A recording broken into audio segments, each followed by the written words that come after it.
Good afternoon बच्चों। कैसे हो आप लोग? अच्छे हो? चलो करते हैं स्टार्ट। आज हमें 7th चैप्टर का रिवीजन करना है। चैप्टर का नाम है कॉन्सेप्ट ऑफ रेवेन्यू। कोई भी प्रोडक्ट को बेच करके जो कलेक्शन हमें होता है, कोई भी प्रोडक्ट को बेच करके जो मनी कलेक्शन हमें होता है, उस मनी कलेक्शन को क्या बोलते हैं? रेवेन्यू। आम भाषा में बोले तो दुकानदारी। और इस रेवेन्यू के अंदर हमारा प्रॉफिट भी छिपा हुआ होता है। क्या भी छिपा हुआ होता है? बहुत सारे लोग प्रॉफिट में और रेवेन्यू में कंफ्यूज होते हैं, तो नहीं होने का, because profit is a part of revenue. और प्रॉफिट के अंदर, सॉरी, रेवेन्यू के अंदर प्रॉफिट तो होता ही है, कॉस्ट भी होती है। क्या भी होती है? और सारे बच्चों को पता है नॉर्मल प्रॉफिट किसका पार्ट होता है? कॉस्ट का। इसका मतलब रेवेन्यू के अंदर कॉस्ट और प्रॉफिट होते हैं, ठीक है ना। जो कॉस्ट है, कॉस्ट के अंदर बाकी तो खर्चे रहते ही है, साथ में नॉर्मल प्रॉफिट भी रहता है। तो फिर ये जो इधर वाला जो प्रॉफिट है वो कौन है? Abnormal profit. Can we say that revenue constitutes both normal profit as well as abnormal profit, ठीक है। रेवेन्यू को बच्चों सेल रिसीट्स भी बोलते हैं। क्या बोलते हैं? इसको मनी रिसीट्स भी बोलते हैं। बोलो क्या बोलते हैं? मनी रिसीट्स बोलते हैं। और इसको सेल प्रोसीड्स भी बोलते हैं। क्या बोलते हैं? सेल से जो मिलेगा उसे बोलते हैं सेल प्रोसीड्स। क्या बोलते हैं? Sale proceeds. जैसे एक फर्म को 15,000 रुपए मिले 50 टेबल को बेच करके, तो 15,000 रुपए की अमाउंट बच्चों हमारे लिए रेवेन्यू है, ठीक है। फिर आगे बोल रहे हैं रेवेन्यू और प्रॉफिट दो अलग अलग कॉन्सेप्ट होते हैं। Revenue is equal to cost plus profit होता है, और ये जो प्रॉफिट की हम बात कर रहे हैं ये एबनॉर्मल प्रॉफिट है। जबकि सारे बच्चों को पता है कि जो नॉर्मल प्रॉफिट होता है वो तो कॉस्ट का पार्ट होता है। आप थोड़ा सा एक्टिव हो जाओ। बात करते हैं टाइप्स ऑफ रेवेन्यू की। रेवेन्यू कितने टाइप के होते हैं? First one is total revenue, दूसरा, तीसरा, वेरी गुड। टोटल रेवेन्यू को क्या हम टीआर बोल सकते हैं? एवरेज रेवेन्यू को एआर बोल सकते हैं। मार्जिनल रेवेन्यू को एमआर बोल सकते हैं। बिल्कुल सही बात है। टोटल यूनिट्स को बेच करके, टोटल यूनिट्स को बेच करके टोटल कलेक्शन जो भी हुआ उसे बोलते हैं बच्चों टोटल रेवेन्यू। और टोटल रेवेन्यू को आप कैसे फाइंड आउट कर सकते हो? T R is equal to price multiply by quantity. और सारे बच्चों को पता है कि जो एवरेज रेवेन्यू होता है वो प्राइस के इक्वल होता है। आगे प्रूफ भी करके दिखाया हमने। तो हम ये भी कह सकते हैं कि T R is equal to A R multiply by quantity, ठीक है ना। चलो आगे, जैसे बच्चों यहाँ पे इसने बताया अगर हमने 10 चेयर बेची, वो भी 160 के प्राइस पे, तो हमारा टोटल रेवेन्यू कितना होगा? 1600। बात करते हैं एवरेज रेवेन्यू की। किसकी? एक यूनिट को बेच करके आपको जो कलेक्शन हुआ उसको बोलते हैं एवरेज रेवेन्यू। और बच्चों ये इसका क्या होता है? प्राइस होता है। एक यूनिट को बेच करके जो मिलेगा वो प्रोडक्ट का क्या होता है? प्राइस होता है। That's why it can be said that average revenue is the revenue per unit of output sold. एक यूनिट को बेच करके जो भी आपको कलेक्शन होगा, रेवेन्यू होगा, उसको बोलते हैं एवरेज रेवेन्यू। इसको आप कैसे फाइंड आउट कर सकते हो? A R is equal to total revenue divided by quantity sold. जो टोटल कलेक्शन हुआ डिवाइडेड बाय कितनी यूनिट बेची आपने, तो एक यूनिट का कलेक्शन आ जाएगा। और एक यूनिट का जो कलेक्शन होता है उसे प्राइस बोलते हैं, ठीक है ना। ये देख लिखा है A R refers to the rate at which output is sold. A R वो रेट होता है, मतलब वो प्राइस होता है जिस प्राइस पर कोई प्रोडक्ट को बेचा जाता है, ठीक है ना। अगले बुलेट में बोल दिया ए R is nothing but the price of product. ये क्या होता है? प्रोडक्ट का प्राइस होता है। जैसे टी आर कितना है? 1000। और यूनिट्स कितनी बेची? तो एक यूनिट को बेच करके कितना मिला होगा? 10 रुपए मिले होंगे, वो लिखा हुआ है। वो कह रहा है शो करके दिखाओ एवरेज रेवेन्यू किसके इक्वल होता है? प्राइस के इक्वल होता है। तो बहुत सिंपल, बहुत आसान। Average revenue is equal to क्या होता है? Total revenue divided by quantity. अभी हमने ऊपर देखा टीआर क्या होता है? Price multiply by quantity. तो टीआर की जगह प्राइस मल्टीप्लाई बाय क्वांटिटी रख दो। ऊपर में क्वांटिटी, नीचे में क्वांटिटी, तो वो तो कट हो जाएंगे, है ना। बचा क्या? प्राइस। तो A R is equal to price, hence proved. और सामने वही लिखा हुआ है। नेक्स्ट बात करते हैं बच्चों किसकी? मार्जिनल रेवेन्यू की। सारे बच्चों को पता है मार्जिनल रेवेन्यू क्या होता है। मार्जिनल वाला कॉन्सेप्ट ही क्या होता है? एडिशनल। कितनी एडिशनल? एक एडिशनल। एक एडिशनल यूनिट को बेच करके एडिशनल कलेक्शन कितना हुआ उसको बोलते हैं मार्जिनल या कि एक एडिशनल को यूनिट को बेचने से टोटल रेवेन्यू में कितना चेंज हुआ, ऐसे इसको आप डिफाइन कर सकते हो। That is called as marginal revenue. It can be calculated by MR is equal to TRN minus TRN minus 1. It is applicable where quantity sold are consecutive in manner. Whereas if difference is more than 1, difference in output is more than 1, then we can use the formula MR is equal to delta TR upon delta Q. Delta TR बोले तो change in total revenue divided by change in quantity sold। ठीक है, तो वैसा ये लिखा हुआ है यहाँ पे।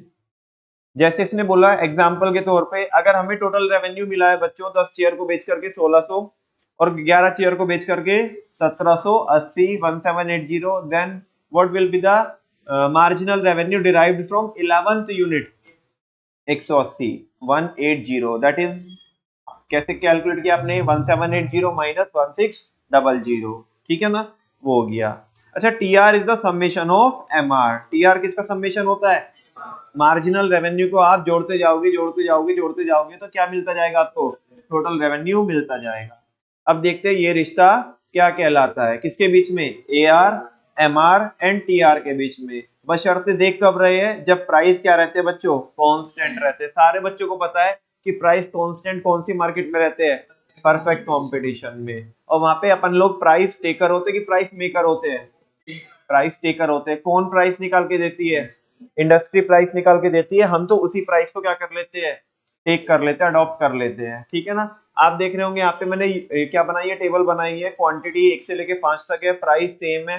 परफेक्ट कंपटीशन में ऐसा होता है। टीआर अपन लोगों ने निकाल लिया, कितना कितना आया, कैसे यूज करके निकाला हमने? टीआर को प्राइस मल्टीप्लाई बाय क्वांटिटी, 10 20 30 40 50 आ गया। ठीक है, आप देख रहे होंगे तो टीआर कहां से चालू होएगा? अगर हम 0 यूनिट बेचेंगे बच्चों तो हमें कलेक्शन कितना होगा? 0। तो इसका मतलब टोटल रेवेन्यू का कर्व चालू कहां से होगा? ओरिजिन से। और फिर कांस्टेंट स्पीड से बढ़ रहा है, तो ये अपवर्ड शूटिंग लाइन होगी, जो स्ट्रेट लाइन होगी, ओरिजिन से चालू होगी। अच्छा, इस केस में अगर हम एआर निकालते तो बच्चों जो आपका क्या है, प्राइस है, वही आ जाता है। वैसे भी इक्वली होता है और सारे बच्चों को पता है। अगर हम एमआर निकालेंगे तो पता, चलो ठीक है, पता होना तो बात की बात है, लेकिन अगर हम यहाँ से निकाले भी तो एमआर निकाल सकते हैं, 10 10 आएगा। टीआर से हम क्या निकाल सकते हैं? एमआर। आप देख रहे होंगे वही प्राइस है, वही एआर है, वही एमआर है। जब प्राइस कांस्टेंट होते हैं तो प्राइस के इक्वल तो एआर तो होता ही है, साथ में एमआर भी उसके इक्वल होगा और कांस्टेंट होगा। बात समझ में आ रही है? तो देख लो बस यहाँ पे क्या होगा, जो मार्जिनल रेवेन्यू का कर्व है वो तो कैसा हो जाएगा? Horizontal straight line parallel to the X axis. वही एवरेज रेवेन्यू का कर्व, वही प्राइस लाइन भी वही होगी। और टीआर का कर्व नीचे ओरिजिन से चालू होकर के अपवर्ड शूट हो जाएगा।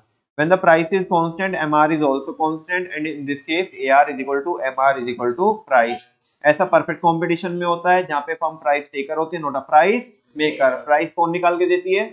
इंडस्ट्री निकाल के देती है। इसका मतलब ये है कि जो प्राइस मार्केट ने निकाल के दिया है परफेक्ट कंपटीशन के अंदर, उस प्राइस पे हम कितनी भी यूनिट बेच सकते हैं, कितनी भी यूनिट बेच सकते हैं।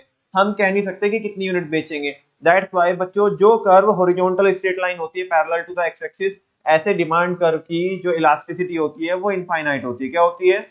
इनफाइनाइट होती है। ठीक है, इस केस में इसने बोला प्राइस कांस्टेंट है, एमआरपी कांस्टेंट है, इसका मतलब एआर एमआर कर्व कोइंसाइड करेंगे किस पे? Horizontal straight line parallel to the X axis. ये उसका डायग्राम है। नोट में बोल दिया इसने, परफेक्ट कंपटीशन में फर्म का जो डिमांड कर्व होता है वो क्या होता है? परफेक्टली इलास्टिक होता है। बिकॉज हम इसमें कितनी भी यूनिट बेच सकते हैं, तो बच्चों यही डिमांड कर्व है। प्राइस लाइन भी यही है, एआर कर्व भी यही है, एमआर कर्व भी यही है और डिमांड कर्व भी यही है। सब कुछ यही है।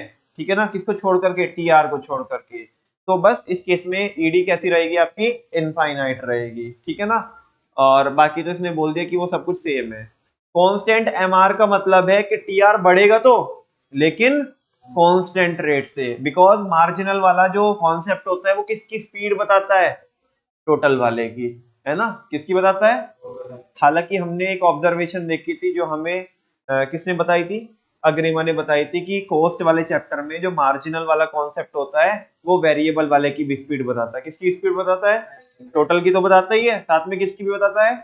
बिकॉज जो वेरिएबल कॉस्ट होती है वो आती ही किसकी वजह से है? मार्जिनल कॉस्ट की वजह से, या वाइस वर्सा भी आप इसको बोल सकते हो कि जो मार्जिनल आती है वो आती है किसकी वजह से है? वेरिएबल की वजह से, ठीक है ना। चलो वो वहां पे हमने देखा था। तो टी आर कैसा रहेगा बच्चों, upward moving moving straight line रहेगी शूटिंग फ्रॉम द ओरिजिन, और इसका मतलब है ओरिजिन से चालू होने का मतलब है कि जब आउटपुट जीरो रहेगा तो टी आर भी क्या रहेगा, जीरो रहेगा। दोनों कर्व मैंने साथ में दिखा दिए इस बार। मुझे बताओ कोई प्रॉब्लम है क्या। आगे बात करते हैं व्हाट हैपेंस, क्या होगा अगर प्राइस कांस्टेंट ना हो। और वैसे तो बच्चों दो सिचुएशन अराइज हो सकती है कि प्राइस कम भी हो सकती है और प्राइस ज्यादा भी हो सकती है, लेकिन मैंने आपको रीजन बताया था कि प्राइस ज्यादा वाला केस हम क्यों नहीं देखेंगे, बिकॉज अगर we want to sell more then we have to reduce the price of our product, whether we are operating in the monopoly market और मोनोपोलिस्टिक मार्केट, ठीक है ना। चाहे हम मोनोपोली में ऑपरेट कर रहे हो चाहे मोनोपोलिस्टिक में ऑपरेट कर रहे हो, तो हम प्राइस तो अगर हमें ज्यादा बेचना है तो according to the law of demand we have to reduce the price of the product. हाँ बोलो ना, ज्यादा नहीं कर सकते। तो हमें एक ही केस में देखना है यहाँ पे, जब प्राइस क्या होंगे, कम होंगे। आप देखो मैं प्राइस कम कर रहा हूँ पहले 10 से, फिर 9.5, फिर 9, 8.5 और फिर 8 यूनिट, 1 2 3 4 5 ऐसे बढ़ती जा रही है। टी आर आपने निकाला तो इधर 10, 19, 27, 34 और 40 आ गया। ए आर अपन लोग निकाल सकते हैं, वैसे भी वो प्राइस के इक्वल ही होता है बिल्कुल। एमआर भी हम निकाल सकते हैं। आप देख रहे होंगे कि एमआर यहाँ पे किस मैनर में आ रहा है, डिक्लाइनिंग मैनर में आ रहा है। जब बेटा प्राइस क्या होते हैं, डिक्लाइनिंग होते हैं, तो एमआर भी क्या होता है, डिक्लाइनिंग होता है। But you should consider that, या you should keep in mind that MR decreases faster than the AR curve, है ना। या प्राइस लाइन से, मतलब जो प्राइस होते हैं उससे तेज स्पीड से क्या होता है, कम होता है। रीजन बिहाइंड दैट इज, बोल दो ना, बिकॉज उसके अंदर वो जो यूनिट का इफेक्ट होता है, दोनों यूनिट का इफेक्ट होता है, वो आ जाता है। क्योंकि जो पिछले वाली यूनिट थी ना, वो भी कम वाले प्राइस में क्या हो गई, कन्वर्ट हो गई, ठीक है ना। पहले तो पिछली यूनिट 10 की बिक रही थी, अभी वो दोनों की दोनों यूनिट कितनी बिकी, 9.5 की बिकी। तो ओवरऑल इम्पैक्ट देख रहे होंगे आप, एक एक का आ रहा है, जबकि प्राइस कितने से घट रहे हैं, 0.5 से घट रहे हैं। इसका मतलब एमआर तेजी स्पीड से घट रहा है। तो बच्चों इस मार्केट में, यानी कि जब प्राइस कांस्टेंट नहीं रहते, प्राइस कांस्टेंट कब नहीं रहते, मोनोपोली में और मोनोपोलिस्टिक कंपटीशन में, तो दोनों मार्केट के अंदर एआर और एमआर कर्व स्ट्रेट लाइन नहीं रहेंगे, डाउनवर्ड स्लोपिंग रहेंगे। कैसे रहेंगे, और एआर भी एमआर भी, बट जो एमआर कर्व रहेगा वो नीचे रहेगा, किसके, एआर कर्व के, बिकॉज एमआर तेज स्पीड से क्या हो रहा है, घट रहा है, ठीक है। ये सारी बातें यहाँ पे देख लो, ये लिखा है जो मैंने आपको बोला ना, ये लिखा है। मोनोपोली और मोनोपोलिस्टिक कंपटीशन में प्राइस क्या होते हैं, घटते हैं, बिकॉज हमें ज्यादा बेचना होता है। तो इसकी वजह से A R M R curve दोनों डाउनवर्ड स्लोप हो जाते हैं, लेफ्ट टू राइट। और जब ए आर कॉन्स्टेंट नहीं रहता, डिक्लाइनिंग होता है, तो एम आर भी घटता है। ए आर, जब ए आर घट रहा होता है तो एम आर तेजी स्पीड से घट रहा होता है, तो ए आर ग्रेटर रहेगा किससे, एम आर से, ठीक है ना। When MR is declining, it means TR increases only at a diminishing rate. MR के घटने का मतलब है कि TR बढ़ेगा तो, लेकिन घटते हुए रेट से। और क्योंकि बच्चों MR क्या भी हो जाता है, जीरो भी हो जाता है और नेगेटिव भी हो जाता है। तो देखो दोनों के बीच में रिलेशन भी हाथ के हाथ देख लो। MR घटेगा तो इसका मतलब TR बढ़ेगा तो, लेकिन घटते हुए रेट से बढ़ेगा। जब MR जीरो हो जाएगा तो वो मैक्सिमम हो जाएगा, जब MR नेगेटिव में चला जाएगा नीचे तो वो घटना चालू हो जाएगा। हाँ बोलो ना, बात समझ में आ रही है। तो बस ये देखो, ये रहे इसके डायग्राम, ऊपर वाला ए आर, नीचे वाला एम आर। अच्छा, M R curve is steeper than the A R curve. M R curve क्या रहेगा, स्टीपर रहेगा, बिकॉज वो तेजी स्पीड से क्या हो रहा है, गिर रहा है। क्या एम आर और जीरो और नेगेटिव हो सकता है, हाँ हो सकता है, जब प्राइस कॉन्टिन्यूसली क्या हो रहे हो, डिक्लाइन हो रहे हो। लेकिन एक्चुअल में कोई ऐसा हादसा अपने साथ में होने नहीं देगा, ठीक है ना। इस केस में मैंने आपको बताया कि यहाँ पे देख लो आप, कि जो आपका जो वो है ना एम आर, वो जीरो भी हो रखा है और नेगेटिव भी हो रखा है, ठीक है। बात करते हैं बच्चों relationship between A R, M R and T R when the price falls. अभी पूरा कंबाइनली देखते हैं, कलेक्टिवली देखते हैं कि तीनों को कैसे कैसे होगा। ऑलरेडी मैं आपको बता चुका हूँ, अभी मैंने आपको बताया ना कि तीनों के बीच में रिलेशन कैसा होगा, कि एम आर तो तेजी स्पीड से गिरता है और ए आर भी गिरेगा, और एम आर के गिरने का मतलब है कि टी आर बढ़ रहा है घटते हुए रेट से। फिर अभी देखा हमने, जीरो भी हो जाएगा तो, जीरो हो जाएगा तो ऊपर में क्या हो जाएगा, टी आर मैक्सिमम, और जब एम आर नेगेटिव में चला जाएगा तो टी आर आपका घटना चालू हो जाएगा। बच्चों यही सारी चीजें यहाँ पे लिखी हुई है, ये उसका डायग्राम है। आप देख रहे होंगे वैसे तो जिंदगी में प्राइस कभी क्या नहीं होंगे, जीरो नहीं होंगे। क्या नहीं होंगे, जीरो नहीं होंगे, ठीक है ना। लेकिन फिर भी मैंने उधर करके दिखाया आपको, प्राइस क्या करके दिखाया, जीरो करके दिखाया। सारे बच्चों को पता है, जब किसी भी आप ना कितना भी बेचोगे, जब प्राइस जीरो पे बेचोगे आप, इसका मतलब फ्री में डिस्ट्रीब्यूट कर रहे हो, तो टोटल कलेक्शन भी आपका क्या हो जाने वाला है, जीरो, ठीक है ना। और वो बहुत रेयर सिचुएशन है, लेकिन 2 एग्जांपल फिर भी मैंने आपको उसके बताए थे। एक तो जैसे आपको गवर्नमेंट हॉस्पिटल का मैंने एग्जांपल दिया था कि वहां पे फ्री ऑफ कॉस्ट में आपको क्या मिलती है, मेडिसिन मिलती है, आपको कोई कुछ नहीं पे करना होता है, ठीक है ना। दूसरा, जब आप अपने प्रोडक्ट को लॉन्च कर रहे होते हो या फ्री सैंपल्स में आप क्या कर रहे होते हो, डिस्ट्रीब्यूट कर रहे होते हो, तो उस केस में आपका प्राइस 0 हो जाएगा, तो टोटल कलेक्शन भी यानी कि टोटल रेवेन्यू भी 0 हो जाएगा। अच्छा, आप देख पा रहे होंगे कि बच्चों जो प्राइस और आपका जो टोटल रेवेन्यू वगैरह है वो 2 जगह 0 है, या तो यहाँ पे टोटल रेवेन्यू यहाँ पे 0 है और एक यहाँ पे 0 है। प्राइस बच्चों एक यहाँ पे 0 है और एक यहाँ पे 0 है। हाँ बोलो ना, लेकिन दोनों में कुछ फर्क है कि नहीं है? हाँ जी बता दो क्या फर्क है। जब ओरिजिन की अगर हम बात करें, इन दोनों की अगर हम बात कर रहे हैं तो हाँ जी, तो इस केस में बच्चों क्वांटिटी 0 है, हमने प्राइस रखा है, से और नो। लेकिन उन दोनों में क्या फर्क है बच्चों, इन दोनों में, इधर में प्राइस क्या हो गया, 0 हो गया, यानी कि हम फ्री में बांट रहे हैं और क्वांटिटी जा रही है। ओरिजिन में जो टीआर 0 हुआ है वो किसकी वजह से हुआ है, क्वांटिटी की वजह से, जबकि उधर 0 हुआ किसकी वजह से, प्राइस की वजह से। बिकॉज बच्चों TR is equal to price multiply by quantity होता है। कोई भी एक 0 हो जाएगा तो दोनों 0 हो जाए, मतलब टीआर 0 हो जाएगा। तो पहले वाले केस में तो, ओरिजिन वाले केस में तो क्या 0 हुआ, क्वांटिटी 0 हुई, और दूसरे वाले केस में प्राइस 0 हुए, ठीक है ना। ये आप एनालाइज कर पा रहे होंगे, ये थोड़ा आउट ऑफ बॉक्स जाके था, ठीक है।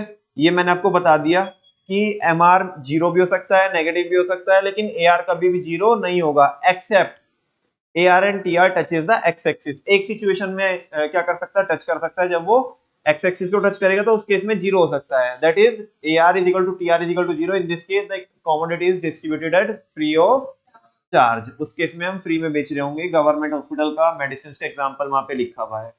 फिर एक और नोट पे आपका थोड़ा अटेंशन ड्रॉ कराना चाहता हूं मैं कि TR is equal to sigma MR तो होता है, but TC does not equal to sigma MC, because TVC is equal to क्या होता है, सिग्मा MC होता है। से यस और नो। अगर वी हैव टू अरे कुछ भी, if we have to find out the total cost, then we have to calculate it by using the formula TC is equal to sigma MC plus TFC, because we have to additionally add on the total fixed cost in the variable cost, and the variable cost is calculated by the sigma, बोल दो ना sigma MC बोलो ना। दीदी ऐसे कहीं confuse हो रहे, बोलो। हैंग हो गई क्या तुम, ज्यादा पढ़ा दिया क्या मैंने, छोटू सा चैप्टर है। अच्छा तुम्हें समझ, मैं अपने आप से तो नहीं बातें कर रहा, कभी मैं सोचू अरे रिवीजन चल रहा है भैया, ये चल रहा है वो चल रहा है, तुम कह रहे हैं बोलते जाओ हम भी सिर के ऊपर से उतारते जाएंगे, वैसा नहीं करने का। चलो आगे, नेक्स्ट है बच्चों ब्रेक इवन पॉइंट। क्या है, सारे बच्चों को पता है, हे ऊपर वाले, हे ऊपर वाले, हे ऊपर वाले, जस्ट इतना रेवेन्यू करा देना, जस्ट इतना रेवेन्यू करा देना कि हमारी कॉस्ट रिकवर हो जाए। क्या रिकवर हो जाए, ब्रेक इवन पॉइंट पे टीसी इज इक्वल टू क्या होता है, टीआर होता है, या TR is equal to TC आप बोल सकते हो, कोई भी इधर उधर करो, उधर इधर करो, कोई फर्क नहीं पड़ता, ठीक है ना। ये हमने बोल दिया। और ब्रेक इवन पॉइंट पे बताओ, क्या कोई फर्म कुछ कमाती है क्या, कुछ नहीं कमाती, कमाती है ना, जस्ट नॉर्मल प्रॉफिट। क्या कमाती है, नॉर्मल प्रॉफिट कमाती है। और इसका डायग्राम मैंने बनाया, भैया कितना गंदा सा डायग्राम बना, गंदा नहीं बोलने का, इधर देखो अभी। टीआर कैसा होता है, सारे बच्चों को पता है, ओरिजिन से चालू होता है, और टीसी वाई एक्सिस से। नमन भैया तो बिल्कुल प्लेन लाइन बना दी आपने, वो तो अलग होता है। अरे बच्चे मुझे भी पता है ना, हमें बताता हूँ, बिल्ली 20 की बच्चे 40 के, हमने बताया था आपको। अभी मेरे को क्या समझाना है, जस्ट ब्रेक इवन पॉइंट समझाना है। क्या समझाना है, तो मैंने उसे सिंपली समझाया आपको, ठीक है ना। आप चाहते हो तो वैसा भी ड्रॉ करके बता सकते हो, कराओगे क्या आप मेरे को ड्रॉ, कैसे होता है ड्रॉ, अगर प्रॉपरली अगर आप ड्रॉ कराओगे तो कैसे होगा, X axis origin Y axis. चलो मैं बाकी मेकअप नहीं करता हूँ, सीधा बताओ मेरे को कि परफेक्ट कंपटीशन के केस में टीआर कैसा रहेगा, अपवर्ड मूविंग रहेगा टीआर, और टीसी कैसा रहता है, बोलो ना, टीएस, सॉरी टीएस बोल रहा हूँ, टीसी, टीएस कहाँ था, टीएस ग्रेवाल नहीं, टीसी, टीसी कैसा रहेगा, इनवर्सली एस शेप। तो इनवर्सली एस शेप कैसे रहेगा, ऐसे ना, हाँ बोलो ना, ऐसे जाएगा ना ये। एक तो ब्रेक इवन पॉइंट ये आ गया, और एक जिंदगी में ब्रेक इवन पॉइंट बाद में भी आ सकता है, प्रैक्टिकली ये होगा, लेकिन आपको नॉर्मली समझा रहे हैं। अच्छा, अगर उसकी बात करें कि हम अगर उसकी बात करें मोनोपोली और मोनोपोलिस्टिक कंपटीशन की बात करें, तो उस केस में कैसा होगा बताना। टीआर का कर्व कैसा होता है बच्चों? टीआर का टीसी तो यही रहेगा, टीआर का कर्व कौन सा हो जाएगा? इनवर्सली यू शेप्ड, मतलब इन्वर्टेड यू होएगा। हाँ बोलो ना, इन्वर्टेड यू, वो कैसे हो जाएगा? ऐसे होगा ना। हाँ बोलो ना। तो ब्रेक इवन पॉइंट यहाँ पे आ जाएगा। कहाँ पे आ जाएगा? एक बाद में भी आ सकता है, ठीक है। चलो, इसमें ज्यादा उलझने का नहीं है, बिकॉज मैं जो आपको ब्रेक इवन पॉइंट बता रहा हूँ ये भी मोर देन इनफ बता रहा हूँ, ठीक है। आगे चले क्या? अच्छा मुझे बताओ, ब्रेक इवन पॉइंट को क्या मैं नो प्रॉफिट नो लॉस की सिचुएशन बोल सकता हूँ? आ नहीं रहा है तो कुछ घर से, लेकिन जस्ट क्या कमा रहे होंगे उस केस में? और वो ऐसे नहीं कमा रहे, मेहनत की है हमने अपने बिजनेस में, जब जाके नॉर्मल कमा रहे हैं। ऐसे नहीं कि नॉर्मल भी किसी ने हमें लाके थाली में लगा के दे दिया कि लो ऐसे नॉर्मल प्रॉफिट कमा लो, मेहनत की है उसमें तब जाके नॉर्मल प्रॉफिट आ रहा है। लेकिन अपन लोग तो किससे इन्फ्लुएंस होते हैं? एबनॉर्मल से। वो नहीं आ रहा, वो आ नहीं रहा तो गम इस बात का भी नहीं है कि वो जा भी नहीं रहा है, आ नहीं रहा है तो जा भी नहीं रहा है, ठीक है ना। लेकिन बेटा वो बोल रहे हैं कि अगर क्या हुआ, सॉरी मैं क्या बोल रहा हूँ, चलो पढ़ ही देता हूँ। एनी पॉइंट बिलो ई इंडिकेट एबनॉर्मल लॉसेस। वो बोल रहे हैं कि ई पॉइंट के नीचे, ई पॉइंट कहाँ है? ब्रेक इवन ये रहा, ये ब्लू वाला है ना, ये वाला ब्लू पॉइंट, ये क्या है? ब्रेक इवन है। इसके नीचे क्या होगा? एबनॉर्मल लॉस होगा। क्या होगा?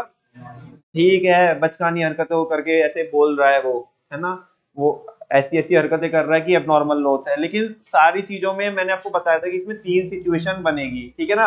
एक केस तो ऐसा होगा जहाँ पे थोड़ा चिल्लू पिल्लू सा क्या आ रहा होगा? नॉर्मल प्रॉफिट आ रहा होगा। एक ऐसा होगा नॉर्मल प्रॉफिट आ ही नहीं रहा होगा। एक ऐसा होगा उल्टा, ये नॉर्मल प्रॉफिट तो छोड़ो, वो जो खर्चा कर रहे थे ना वो भी अपने घर से जा रहा है, तो वैसा रह सकता है। अभी जब मैं तुम्हें ये बोलता हूँ तुम्हें समझ में आता है क्या? कभी ऐसे हौले जैसा अंदर से करते हो ये क्या चल रहा है ये, ठीक है। ब्रेक इवन पॉइंट कब भी अचीव हो सकता है? जब A R is equal to क्या हो, कितने झूठे। अभी तो बोल रहे थे जब वो होता है T R is equal to T C होता है तब आता है, अभी बोल रहे A R is equal to इसे तब भी आएगा। भैया आज तो हमारे जैसा कर दिया तुमने। हाँ जी, हम भी यही करते हैं, बोलो ना, छोटे छोटे बच्चे करते हैं हो। क्या मैं गलत बोल रहा हूँ ना? कर दो ना, मेरे को गलत प्रूव कर दो ना, तो फिर तुम बता दो कैसे। T R is equal to T C होता है, फिर क्वांटिटी से क्या कर दो। अच्छा, तो फिर क्या होगा? ऐसे कैसे हो जाएगा? कैसे ना बताओ ना। टी आर अपॉन क्यू क्या होता है? अच्छा, अच्छा वैसे होता है क्या? चलो ठीक है, बच्चे होशियार हो गए तो मान लेते हैं, ऐसा ही सामने लिखा है। हाँ भैया, हमने दिमाग लगा, हम भी सामने से देख के बोल रहे थे। नेक्स्ट है शट डाउन पॉइंट हो। ये तो बिल्कुल नहीं आता हमारे को।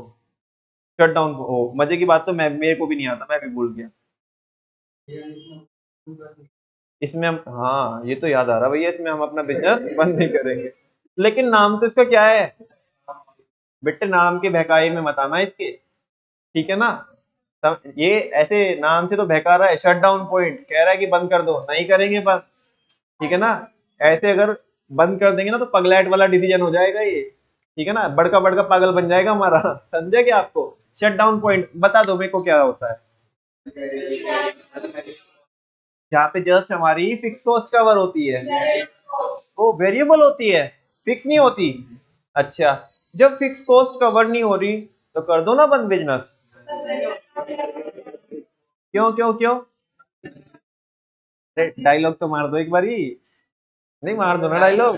हाँ क्या ही उखाड़ लीजिएगा, बताओ क्या ही उखाड़ लीजिएगा? अभी तुम्हारे को बिजनेस करते करते नहीं तुम कुछ उखाड़ पा रहे तो बंद करके तो क्या ही कीजिएगा आप, बोलो ना। अरे समझ में आ रही है आपको बात? जब बिजनेस करते करते आप फिक्स कॉस्ट को रिकवर नहीं कर पा रहे तो बंद करके कौन सा आप झंडे गाड़ दोगे?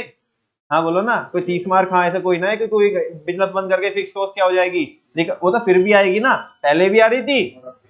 अच्छा, जब धंधा करते रहोगे, है ना, तो ऊपर वाला कभी तो सुनेगा ही। जब मेहनत करोगे आप, वो तो देख तो रहा ही है ना कि कौन मेहनत कर रहा है कौन मेहनत नहीं कर रहा है, तो चांसेस है भी है ना। और अपने आप ही अपने पैर पे कुल्हाड़ी मार के बंद कर दोगे तो फिर क्या होगा, है ना। बेटा ऊपर वाले पे भरोसा करना चाहिए, ऊपर वाले के भरोसे नहीं रहना चाहिए, समझा क्या फर्क है दोनों बातों में। तो दैट्स वाई धंधा करते रहेंगे, बिजनेस बंद नहीं करेंगे, ठीक है। अच्छा क्या हम ये भी बोल सकते हैं कि शटडाउन पॉइंट पे T R is equal to TVC तो होता ही है, तो फिर तो हम ये भी कह सकते होंगे जैसे तुमने ऊपर बताया A R is equal to AVC, मैं बताता हूँ ना कैसे। A R is equal to AVC, T R को किससे डिवाइड करेंगे, क्वांटिटी से, टीबीसी को किससे डिवाइड करेंगे, T R divide by quantity क्या होता है, ए आर, और टीवीसी डिवाइड बाई क्वांटिटी क्या होता है, एबीसी, तो वही है, ठीक है। पढ़ के देखना एक बार क्या लिखा है, सारा जो मैंने बताया वही लिखा है क्या, और ये डायग्राम देखना फिर, पहले वाला बुलेट पढ़ लिया, बोलो ना, सेकंड, थर्ड, अरे दीदी पढ़ो, फोर्थ, अच्छा एक बात बताओ, अगर हमारी वेरिएबल कॉस्ट भी रिकवर नहीं हुई, then what should be the next course of action, अभी बिजनेस बंद कर देंगे, बिकॉज अभी तो घर से जा रहा है, ठीक है ना, अब ऐसा कब तक सहेंगे, ठीक है ना, इतना दुख नहीं सह पाएंगे हम, समझा ना। फिर अगर आप, पता क्या होगा, अगर आप, आपकी एवरेज वेरिएबल कॉस्ट भी क्या नहीं हो पा रही, रिकवर नहीं हो पा रही, और आप धंधा करते जा रहे हो करते जा रहे हो करते जा रहे हो, तो एक दिन ना जो पेशेंस होता है ना, पेशेंस लेवल आपका टूटेगा, और आप भी ऐसा बोल दोगे भाई ये दुख कहाँ ही नहीं खत्म होता बे, ठीक है ये अलग ही चल रहा है लेवल, समझा ना। अभी ये डायग्राम देख के बताओ क्या समझ में आता तुम्हें,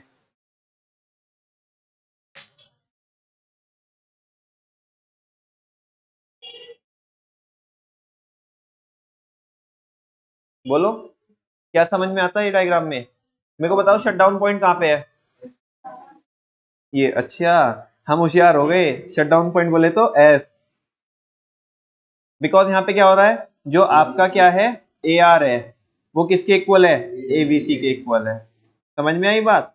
तो फिर वो एवरेज कॉस्ट का कर्व क्यों बना के दिखाया है, वो गैप है किसका, एवरेज फिक्स कॉस्ट का, किसका, तो वो रिकवर नहीं हो रही ना हमारी। अच्छा सुनो ना, अगर मैं ये लाइन को ऐसे, मतलब ऐसे एक लाइन डाल दूं इधर से, और ये पॉइंट की बात करूं कहीं पे, तो ये वाला पॉइंट कौन सा फिर बोल देंगे हम, वेरी गुड, ये कौन सा पॉइंट होगा, ब्रेक इवन पॉइंट, बिकॉज इस बार तो A R is equal to क्या हो जाएगा, ए सी हो जाएगा ना। चलो समझ में आई क्या बात, आगे चल सकते हैं। ये देखो ये वही जो अभी आपने बताया था वो बोल रहा है प्रूव करने का। अच्छा अलग अलग मार्केट में बोल रहा है कि फर्म के रेवेन्यू कर बताओ, डिफरेंट डिफरेंट मार्केट में कैसे होते हैं, बहुत सिंपल बहुत आसान यार, आपको पता है परफेक्ट कंपटीशन में कैसा होता है, बोलो ना, हॉरिजॉन्टल स्ट्रेट लाइन होती है parallel to the X axis, वही ए आर, वही एम आर, वही प्राइस लाइन, वही डिमांड का सब कुछ। और जबकि अगर बात करें टी आर की, तो टी आर कैसा होएगा, अपवर्ड स्लोपिंग होता है, चालू कहां से होता है, ओरिजिन से। बात करें मोनोपोली की और मोनोपोलिस्टिक कंपटीशन की, मोनोपोली एक ऐसी मार्केट होती है जहां पे सिंगल सेलर होता है और वो प्रोडक्ट भी यूनिक बेच रहा होता है। मोनोपोलिस्टिक कंपटीशन में क्या होते हैं, क्लोज सब्स्टिट्यूट अवेलेबल होते हैं, है ना, हर एक फार्म का जो प्रोडक्ट है वो समवॉट डिफरेंट है, कुछ ना कुछ क्या है, डिफरेंट है, but at the same time वो सब्स्टिट्यूट भी है, क्लोज सब्स्टिट्यूट भी है, क्या भी है, तो वहां पे मोनोपोली भी रहती है और कंपटीशन भी रहता है, तो दोनों को मिलाकर के एक मार्केट, हाइब्रिड मार्केट तैयार होके आती है, वो मार्केट का नाम क्या है, मोनोपोलिस्टिक कंपटीशन। और आज के टाइम में ज्यादातर जो इंडस्ट्री मिलती है वो कैसी मिलती है, मोनोपोलिस्टिक कंपटीशन ही मिलती है, एक्सेप्ट फ्यू वन, है ना, कुछ इंडस्ट्रीज होती है जो ओलिगोपोली होती है, आज तक मैंने उसकी बात नहीं की आपको, वो नेक्स्ट चैप्टर में बात करेंगे, हमें कुछ भी समझ में नहीं आ रहा तुम क्या बोल रहे हो, ओलीपोली हमें कुछ नहीं समझ आ रहा, तुम कुछ भी बोलते हो, ठीक है, ले लो मजाक यार। हाँ जी, अब मैं क्या ही बताऊं, इसमें कितनी बार रिपीट करूं, मैं जब से ये बोल रहा हूँ 25 सालों से तो यही बोल रहा हूँ मैं आपको, हाँ बोलो ना, ऐसे सारी जवानी निकाल दी हमने अपनी, मैं तब से ही बोल रहा हूँ, आपको समझता कि नहीं समझता, पढ़ लेना एक बारी क्या है।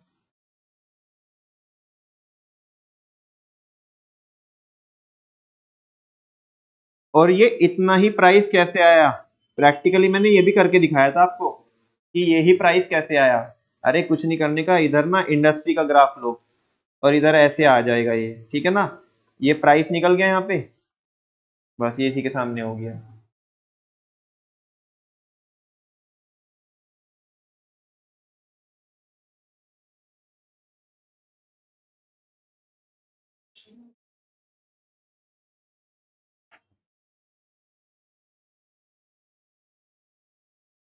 पढ़ लिया बच्चों? आगे चल सकते हैं? समझ में भी आ रहा है ना? अरे मतलब समझा नहीं रहा हूँ, रिकॉल हो रहा है क्या? नेक्स्ट है revenue curve under monopoly. Monopoly और मोनोपोलिस्टिक कंपटीशन में एआर और एमआर कर्व दोनों कैसे ही होते हैं, डाउनवर्ड स्लोपिंग होते हैं, लेकिन दोनों में एक डिफरेंस होता है। मोनोपोली के अंदर तो कैसा रहता है कर्व, स्टीपर रहता है। उसमें क्या रहता है, मोनोपोलिस्टिक कंपटीशन में फ्लैटर होता है। उसमें फ्लैटर क्यों होता है? फ्लैटर होने का मतलब इलास्टिसिटी ज्यादा होती है, और स्टीपर होने का मतलब इलास्टिसिटी कम होती है। तुम खुद सोचो ना, मोनोपोली में इलास्टिसिटी कम क्यों होती है? जाना, चल चल चल ठीक है, जा कहाँ पे जाएगा तू, जाना, नहीं तू जा कहाँ पे जाएगा, घूम के तो यहीं पे आना पड़ेगा, बिकॉज तुझे पता नहीं है। हाँ तुझे पता नहीं है, हाँ बोलो ना कि हम है, बाकी सारे पानी कम है। तो ये और नो, बोलो ना, अरे हम जैसा कोई ना दूजा मार्केट में। से यस और नो, ठीक है ना? हम जो है, हम एक सिंगल आइटम है बस, ठीक है ना? हम जैसा और कोई मार्केट में नहीं है, because we are the monopolist. हम लोग कौन है? मोनोपोलिस्ट है। बात समझ में आ रही है? अच्छा, लेकिन मोनोपोलिस्टिक कंपटीशन में क्या होता है? क्या मोनोपोलिस्टिक कंपटीशन वाला सेलर ऐसा बोल सकता है चल चल चल चल, ठीक है जा, गुस्सा होकर चला जाएगा कस्टमर, है ना? उसको ऐसे दिल पे लगेगा नहीं तो वापस भी नहीं आएगा। क्यों नहीं आएगा वापस? हाँ ठीक है, हमें पता है कि तेरे जैसा बिल्कुल हूबहू नहीं मिलेगा, लेकिन तू नहीं तो कोई और सही, कोई और नहीं तो कोई और सही, कोई और नहीं तो कोई और सही। तो जैसे दुनिया में है बहुत हंसी, कोई तो मिलेगा। अरे हाँ बोलो, मतलब ठीक है, तेरे उसमें क्रिस्टल है, मैक्स फ्रेश में क्या है? क्रिस्टल है। तो हम एक ऐसी दीदी को पकड़ के लेके आएंगे ना जो बोले कि आपके टूथपेस्ट में नमक है। ठीक है, कोई नहीं है, कुछ और नहीं है तो वो एक एक दीदी तो वो भी बोल रही है पास आओ दूरियां मिटाओ, ऐसा कुछ करके ऐड आता है ना, अरे क्लोजअप का आता है, तो वो ले लेंगे हम। हाँ, नेक्स्ट वाइफ, क्या कह रहा है भाई तू? नेक्स्ट वाइफ, नेक्स्ट वाइफ क्या बोला तूने? That's wife, oh my God, क्या बोल दिया? चलो समझा क्या? अब यार मेरे पास कुछ नहीं है इसमें बताने के लिए, तुम पढ़ लो। देखो मैंने सारी चीजें आपको बोल करके बता दी कि दोनों के कर्व सेम रहते हैं, बस एक में फ्लैटर होता है। किस में फ्लैटर होता है बताना? मोनोपोलिस्टिक कंपटीशन में। Reason behind that is, under monopolistic competition close perfect substitute नहीं, close substitute is available in the market, whereas under monopoly there is no any substitute. मैंने बोला तो हम बाकी सारे पानी कम, हम जो है हम जैसा कोई ना दूजा, सिंगल आइटम है भाई, सिंगल पीस है, ठीक है ना? उससे ज्यादा अभी वो मार्केट में कोई मिलेगा नहीं, घूम के आना तो इधर ही पड़ेगा। से नो, ठीक है, दुनिया जहान के चक्कर काट के आओ, आना तो यहीं पे पड़ेगा। तो जिस रेट में हम बेचेंगे उसी रेट में बिकेगा, but if we have to sell more then we have to reduce the price of our product. ठीक है, ये सारी चीजें हैं बच्चों, ये देख लो आप। वो तो कंडीशन रहेगी कि एमआर तेजी स्पीड से गिरेगा, वो नीचे रहेगा। बताना हमेशा ऊपर कौन रहेगा? बोलो ना, ए आर, एमआर हमेशा नीचे रहेगा, वो कभी ऊपर नहीं आए। इसी के साथ साथ बच्चों हमारा क्या हो जाता है, चैप्टर फिनिश हो जाता है। एक नोट भी लिखा है यहाँ पे, नोट में भी वही लिखा है, कह रहा है कि डिमांड कर्व जो होता है परफेक्टली इलास्टिक होता है परफेक्ट कंपटीशन में। क्यों होता है? बिकॉज हॉरिजॉन्टल स्ट्रेट लाइन होती है। रिलेटिवली लेस इलास्टिक, मतलब लेस इलास्टिक का मतलब कर्व स्टीपर रहता है, किसमें? मोनोपोली में। और मोर इलास्टिक मतलब फ्लैटर होता है, किसमें? मोनोपोलिस्टिक कंपटीशन में। थैंक यू वेरी मच बच्चों, इसी के साथ साथ हमारा ये चैप्टर क्या हो जाता है, इसका रिवीजन फिनिश हो जाता है। ठीक है ना, मिलते हैं नेक्स्ट चैप्टर के रिवीजन में।